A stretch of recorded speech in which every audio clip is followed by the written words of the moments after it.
जन अधिकार पार्टी के राष्ट्रीय अध्यक्ष पप्पू यादव मरहूम पूर्व जिला पार्षद हैदर यासीन बाबा के आवास पहुंचे। जानकारी के लिए बता दूं, हैदर बाबा की पिछले दिनों कार हादसा के चलते दुनिया को छोड़कर चल बसे। जाप सुप्रीमो पप्पू यादव ने हैदर बाबा के परिजनों से मुलाकात कर सांत्वना व्यक्त किया। फिर पार्टी द्वारा निर्धारित कार्यक्रम के तहत सर्किट हाउस पहुंचे। पप्पू यादव जिंदाबाद। नेतागिरी खत्म कर दिया ना थोड़ा। मतलब लगता था कि वो घर के तरह हमसे लड़ते थे, अपनी बात बेबाकी से हमसे कहते थे।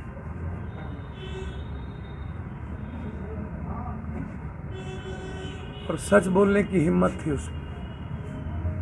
व्यक्ति कोई हो, कितना बड़ा हो, उन्हें जो समझ होती थी वो बोल देते। मैंने उनकी बेबाकी को बहुत नजदीक से देखा।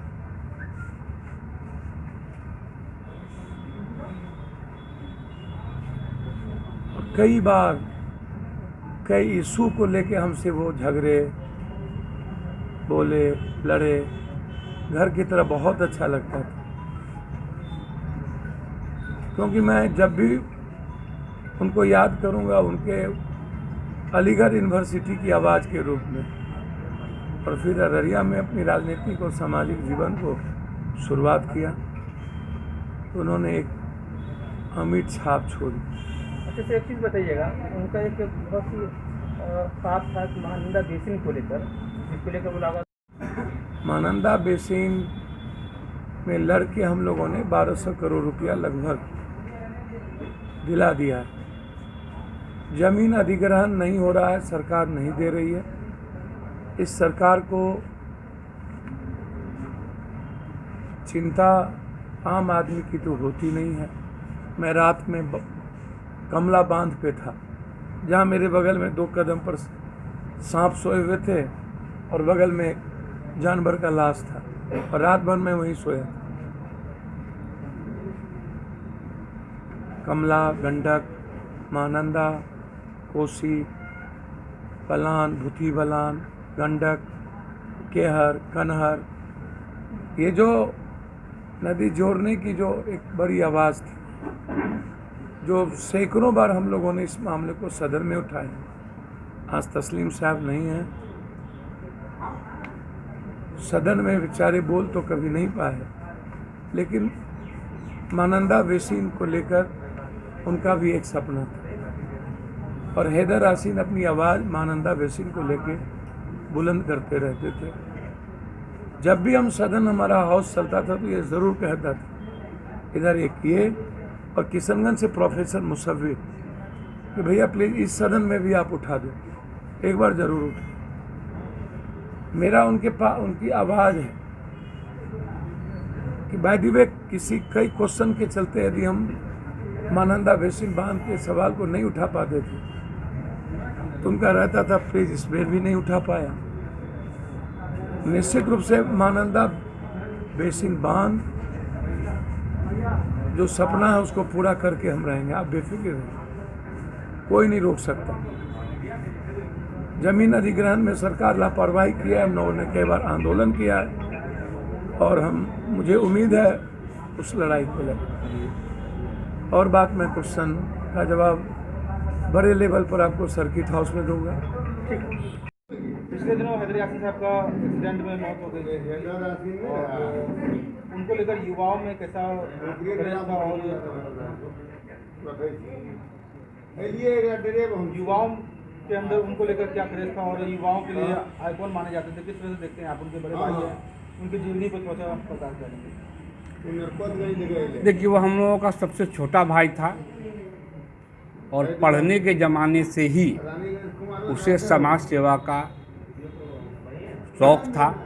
जब अलीगढ़ यूनिवर्सिटी में वो पढ़ने के लिए गए, तो वहाँ पर भी जो बिहार के लड़कों के साथ खास करके जो ज़्यादतियाँ हो रही थी, उनके खिलाफ भी उन्होंने आवाज़ उठाया था। एडमिशन में परेशानी होती थी, वहाँ मार्क्स के परसेंटेज में हेरा फेरी किया जाता था कि बिहार के लड़कों को 80% मार्क्स रहेगा तभी एडमिशन लेंगे, यूपी वाले को 70% रहेगा, उसका एडमिशन हो जाएगा। इस चीज़ को लेकर के उन्होंने वहाँ आंदोलन भी किया था और अच्छाई की लड़ाई लड़ने के लिए, युवाओं के लिए लड़ाई लड़ने के लिए वो हमेशा एग्रेसिव रहते थे।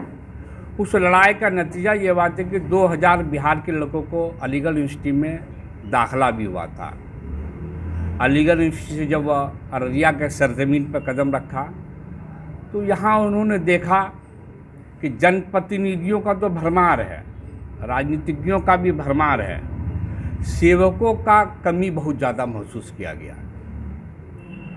तो जो यहाँ के मुद्दे हैं उसको लेकर के वह आगे बढ़ने का प्रयास किया, युवाओं को लेकर के युवाओं को एक दिशा दिखाने का काम किया कि तुम सिर्फ चौक चौराहे पे बैठने की चीज़ नहीं, गप मारने की चीज़ नहीं, समाज के प्रति भी तुम्हारी जिम्मेदारियां हैं, एक दायित्व है, उसको भी तुम्हें करना चाहिए, उसकी जिम्मेदारी को उठाना चाहिए।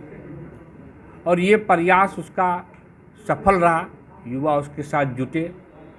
और उसके बाद जो यहाँ का जो मुद्दा था, जिस मुद्दों पर यहाँ के जनप्रतिनिधि ध्यान नहीं दे रहे थे, जैसे महानंदा बेसन का मामला हो, युवाओं के रोजगार का मामला हो, इन सबों पर वो डीपली काम करना स्टार्ट किया था। समय कम हुआ और अब वो हमारे बीच में नहीं है, जिसके चलते लेकिन वो काम हम उम्मीद करते हैं कि नहीं रुकेगा, क्योंकि जो युवाओं में उत्साह उन्होंने भरा है वो युवा रुकेंगे नहीं उस काम से। महानंदा बेसन का आंदोलन उसके सपनों का आंदोलन है, उसे जारी रखा जाएगा। रहा रोजगार के मामले हैं, यहाँ के जो किसानों, जो ये जो ज़िला है ये किसान प्रधान ज़िला है। किसानों की जब माली हालत सुधरती है तो यहाँ के मार्केट की हालत अच्छी रहती है, जिसके बारे में हैदर बाबू भी हमेशा सोचते रहते थे कि कैसे क्या किया जाएगा। कुछ प्लानिंग था, उस पर आगे काम किया जाएगा कि रोज़गार नौजवानों को भी मिले। जो हमारे बच्चे लाखों लाख के तादाद में बाहर जाके काम कर रहे हैं, उन्हें यहाँ रोज़गार के अवसर प्रदान किया जाए। महानंदा बेसन हो या परवान नदी हो या बकरा हो, कनकई हो, इन सबों के द्वारा जो परले इस इलाके में आता है, जो सैलाब आती है, अभी जैसे एक सैलाब आई, अब किसान के पास बिचड़ा ख़त्म हो चुका है, अब वो रोपनी कैसे करेगा।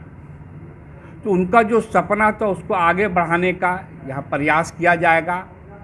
और आप लोग के सहयोग से, युवाओं के सहयोग से यूथ को जगाया जा चुका, वो अब सोने वाला नहीं है, वो जाग गया, वो अपनी जिम्मेदारी को समझ रहा है हमें क्या करना है।